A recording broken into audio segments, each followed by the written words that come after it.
বাড়ি থেকে লোহা সামগ্রী চুরি করে নিয়ে যাওয়ার সময় গৃহকর্তার হাতে আটক চোর। পরবর্তী সময়ে উত্তম মধ্যম দিয়ে থানার হাতে তুলে দেওয়া হলো সেই চোরকে। ঘটনা শনিবার সন্ধ্যায় কৈলাসহরের। জানা যায়, শনিবার সন্ধ্যায় ঊনকোটি জেলার কৈলাসহরের গোবিন্দপুরের 11 নং ওয়ার্ড এলাকায় বাসিন্দা অসীম রায়ের বাড়িতে থাকা রোলিং শাটারের 3টি লোহা সামগ্রী চুরি করে নিয়ে যাওয়ার সময় চোরকে হাতে নাতে ধরে ফেলেন বাড়ির মালিক অসীম রায় এবং পরবর্তী সময়ে চোর ধরার খবর পেয়ে এলাকাবাসীরা উপস্থিত হয় সেই চোরকে কিছু উত্তম মধ্যম দিয়ে থানার হাতে তুলে দেন। চোর ধরছি কোন দিকে ধরছেন? ওই তো আমার বাড়ি থেকে। কি নিছে আপনার বাড়ি থেকে? এই তো রুলিং শাটারের মাল।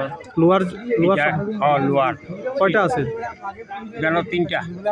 এরপরে ওই তো তারে হাতে নাতে ধরলাম মাল রুদটা। তারা চিনেন নি? না, এমনি চিনি না।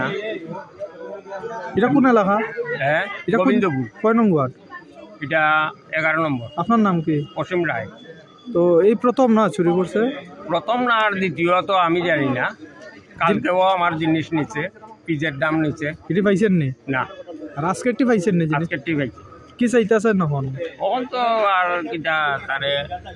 উক্ত ঘটনাকে কেন্দ্র করে তীব্র চাঞ্চল্য ছড়িয়ে পড়ে গোটা এলাকায়। এদিকে এলাকাবাসীর সূত্রে জানা গেছে যে কুখ্যাত সেই চোরের নাম পরিমল দাস এবং ধৃতের বিরুদ্ধে কৈলাসহর শহরে একাধিক চুরির অভিযোগ রয়েছে। এমনকি চুরির মামলায় সে সাজা পেয়ে জেলও খেটেছে। তবে এখন দেখার বিষয় কুখ্যাত সেই চোরকে কি শাস্তি প্রদান করে police. Bureau report, KCP live.